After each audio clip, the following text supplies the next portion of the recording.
Doon ako super excited, looking forward for, syempre ngayon, this year, kumbaga that's gonna be one of the highlights of Aldab.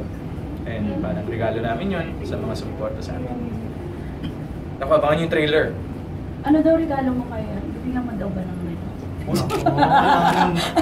Hindi, well, syempre, time. Pero something special, syempre, anniversary.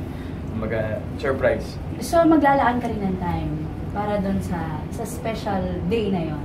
For sure, of course, July 16. Kumbaga, where it all started, ganyan. So, we're very excited na. Minsan niisip namin may nag-usap kami like kahapon. Nasa TVC shoot kami, parang ang bilis ng mga nangyayari, bilis ng mga pangyayari. Then we never thought na aabot kami ng isang taon with this. So, wala, sobrang happy lang. The past few years, the past few months of Aldab, parang syempre, we've had a fair share of criticism, good, bad, very good. But at the end of the day kasi it's what we believe din kung ano yung pagkakaintindihan namin ni Maine and kung ano yung meron kaming dalawa, that's what's important. Nasabi mo nga masaya kayo kung ano man yan. Yes.